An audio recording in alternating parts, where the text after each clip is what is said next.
பாராளுமன்ற தேர்தலில் இம்முறை சுயேட்சையாக பலர் போட்டியிட்டு வெற்றியடைந்து பாராளுமன்றம் சென்றுள்ளனர். அந்த வகையில் யாழ்ப்பாண மாவட்டத்தில் சுயேட்சையாக போட்டியிட்டு பாராளுமன்ற உறுப்பினராக வைத்தியர் ராமநாதன் அர்ச்சுனா தெரிவு செய்யப்பட்டார். அவர் ராமநாதன் அர்ச்சுனா அரசியல் பின்புலம் இல்லாமல் வைத்தியராக இருந்து அந்த துறையில் ஏற்பட்ட பிரச்சினை காரணமாக வைத்திய துறையில் இருந்து விலகி அரசியலில் இறங்கினார்.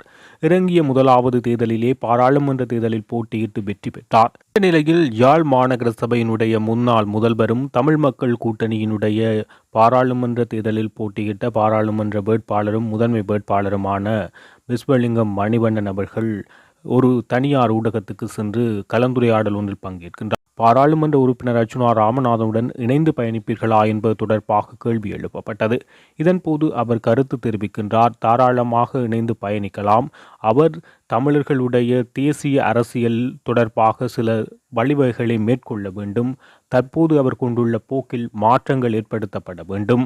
தேசியம் சார்ந்து அவர் தன்னை கட்டமைத்துக் கொள்வதனூடாக அவருடன் இணைந்து செயற்படுவது தொடர்பில் தீர்மானிக்க முடியும் எனவும், அவ்வாறு அவர் தன்னை தேசிய ரீதியாக செயற்படுத்துவதற்கு தற்போதுள்ள நடைமுறைகளில் அவர் மாற்றி அமைப்பாராக இருந்தால் கட்சியினுடைய மத்திய குழுவில் அவருக்கு ஆதரவாக தீர்மானம் எடுக்கப்பட்டால் நிச்சயம் அவருடன் இணைந்து பயணிக்க முடியும்.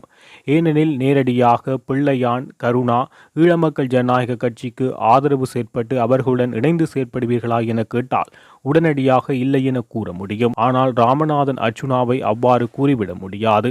அவர் இதுவரை வெளிப்படையாக தமிழ் தேசியத்துக்கு எதிரான செயற்பாடுகள் ஈடுபடவில்லை. அவ்வப்போது சில செயற்பாடுகளில் ஈடுபடுகின்றார். ஆனால் அது எவ்வாறான நோக்கம் என்பது இப்பொழுது தெளிவாக தெரியாது. ஆனால் ராமநாதன் அர்ச்சுனா தேசிய அரசியல் சார்ந்து அவர் தன்னை வடிவமைத்து கட்டமைத்து கொண்டால் நிச்சயம் அவருக்கான ஆதரவு பெருகும். நாங்களும் அவருடன் இணைந்து அரசியல் செய்ய முடியும் என குறிப்பிடுகிறார். நடந்து முடிந்த பாராளுமன்ற தேர்தலில் ஜனநாயக தமிழ் தேசிய கூட்டணி போட்டியிட்ட போதும் பின்னடைவை சந்தித்தது. ஒரே ஒரு ஆசனம் மட்டுமே பாராளுமன்ற தேர்தலில் அவர்களால் பெற்றுக்கொள்ள முடிந்தது. ஜனநாயக தமிழ் தேசிய கூட்டணியின் சார்பில் செல்வம் அடைக்கலநாதன் பாராளுமன்றத்துக்கு தெரிவாகியிருந்தார்.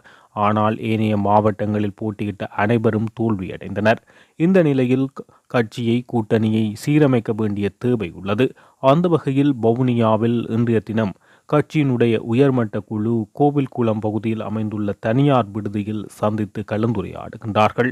கடந்த பாராளுமன்ற தேர்தலில் ஏற்பட்டுள்ள பின்னடைவை சரி செய்யும் வகையில் இந்த கலந்துரையாடல் இடம்பெற்றுள்ளது.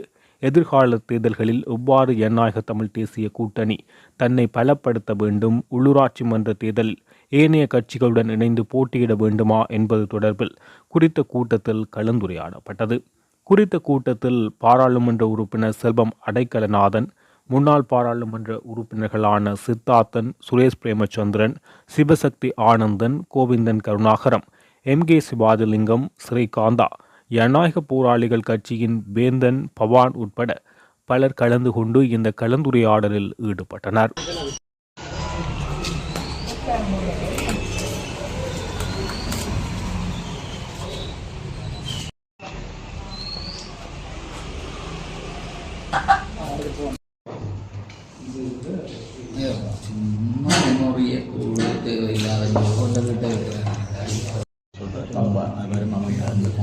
சிவலிங்கம், கம்பம், ஜெகநாதன் 3 பேர் வைக்கணும். ஆஸ்தான அரசியலாக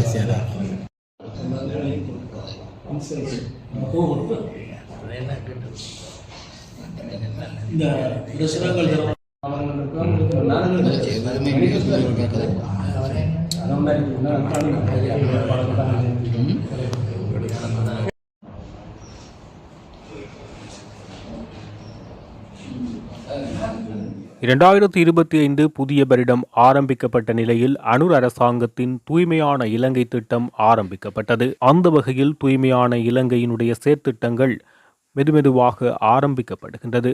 அந்த வகையில் முதலாவது திட்டமாக போக்குவரத்து துறையில் சீர் செய்யும் சில செயற்பாடுகள் ஆரம்பிக்கப்பட்டுள்ளது. 2 பிரதான விடயங்களை அடிப்படையாக கொண்டு போக்குவரத்து சீர் செய்யும் முயற்சிகள் ஆரம்பிக்கப்பட்டுள்ளது. அந்த வகையில் மாற்றியமைக்கப்பட்ட ஒளிகள், பல்வேறு வண்ணங்களில் ஒளிரும் வாகன விளக்குகள், சட்டவிரோதமாக வாகனங்களில் மேற்கொள்ளப்பட்டுள்ள மாற்றங்கள், அதிக சத்தமிடும் ஒலிபெருக்கிகள், சத்தமிடும் சைலன்சர்கள் மற்றும் விபத்து அபாயத்தை அதிகரிக்கும் கூடுதல் பாகங்கள் வாகனத்தில் பொருத்தப்பட்டால் அந்த வாகனங்கள் மீது சட்ட நடவடிக்கை எடுக்கப்படும். அந்த வாகனங்கள் வீதியில் செல்வதற்கு தடை ஏற்படுத்தப்படும். அத்துடன் இரண்டாவது முயற்சியாக போக்குவரத்து பேருந்து ஓட்டுநர்களுடைய போக்குவரத்து மீறல்கள் தொடர்பாக கண்டறியும் முயற்சி ஆரம்பிக்கப்பட்டுள்ளது. அதற்குரிய சட்டம் நடைமுறைப்படுத்துவதற்கு சாதாரண உடையிலுள்ள அதிகாரிகளை பணிக்கு அமர்த்தவும், ஓட்டுநர்கள் மற்றும் பொதுமக்களிடையே விழிப்புணர்வை ஏற்படுத்தும் வகையில் திட்டங்கள் ஆரம்பிக்கப்பட்டுள்ளன. இந்த 2 திட்டமும் கிளீன் ஸ்ரீலங்கா திட்டத்தினுடன் ஆரம்பிக்கப்பட்டுள்ளது. அந்த வகையில் கிளீன் ஸ்ரீலங்கா திட்டத்தின் முதலாவது பரிச்சார்த்த முயற்சி போக்குவரத்து துறையில் ஆரம்பமாகியுள்ளது. அத்துடன் இந்த கிளீன் ஸ்ரீலங்கா தொடர்பாக பல்வேறு பொய்யான தகவல்கள் பரப்பப்பட்டது. அந்த வகையில் அந்த தகவல்கள் தொடர்பாக அரசாங்கம் விளக்கம் அளித்துள்ளது.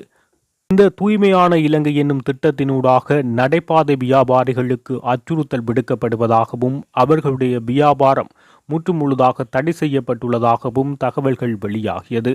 அதாவது நடைபாதை பழங்கள் மற்றும் இலைக்கஞ்சி மற்றும் தள்ளுவண்டி மற்றும் சிற்றுண்டி வகைகளை விற்பவர்கள் பாதை ஓரங்களில் அவர்களால் விற்பனை செய்ய முடியாது. அவ்வாறு விற்பனை செய்வதற்கு இந்த தூய்மையான இலங்கை திட்டத்தில் தடை செய்யப்பட்டுள்ளதாக சமூக ஊடகங்களில் பரப்பப்பட்டது. அத்துடன் அத்துக்கிரிய பிரதேசத்தில் நடைபாதை வியாபாரத்தில் ஈடுபட்ட ஒருவர் போலீசாரால் கைது செய்யப்பட்டதாகவும், கிளீன் ஸ்ரீலங்கா செயற்திட்டத்தை சீர்குலைப்பதற்காக அவருக்கு அந்த திட்டத்தின் கீழ் வழக்கு தாக்கல் செய்யப்பட்டதாகவும், அந்த திட்டத்தினூடாக அவர் இந்த பாதையோர வியாபாரத்தை செய்ய முடியாது என தெரிவித்ததாக சமூக ஊடகங்களில் தகவல்கள் வெளியானது. இந்த நிலையில் இவ்வாறு கிளீன் ஸ்ரீலங்கா திட்டத்தில் நடைபாதை வியாபாரங்களுக்கு தடையா என்பது தொடர்பில் மக்கள் மத்தியில் பீதி ஏற்பட்டது. இலங்கையில் பல மக்கள் இந்த நடைபாதை வியாபாரங்களையும் சில்லறை வியாபாரங்களையும் நம்பி வாழ்வாதாரத்தை மேற்கொள்கின்றார்கள். இவர்களுக்கு இந்த தூய்மையான இலங்கை திட்டம் தலையிடியாக மாறியுள்ளது. இன்றவாறு பல்வேறான தகவல்கள் சமூக ஊடகங்களிலும் மக்கள் மத்தியிலும் தொடர்ச்சியாக பரப்பப்பட்டது. இந்த நிலையில் அரசாங்கம் இவ்வாறான விடயங்கள் ஒன்றுமில்லை, தூய்மையான இலங்கை திட்டத்தில் எவரையும் கைது செய்யவோ எந்தவிதமான நடைபாதை வியாபாரங்களுக்கு தடையோ விதிக்கப்படவில்லை. சமூக ஊடகங்களில் இந்த பலாப்பழங்கள் மற்றும் வேறு பல வகைகள் இலைக்கஞ்சி விற்பதற்கு தடை என இந்த தூய்மையான இலங்கை திட்டத்தில் அவை குறிப்பிடப்பட்டதாக தெரிவிக்கப்பட்டது. ஆனால் அவ்வாறான ஒரு தடையும் விதிக்கப்படவில்லை. நடைபாதை வியாபாரங்களுக்கு தூய்மையான இலங்கை திட்டத்தில் எவ்விதமான தடையும் இல்லை.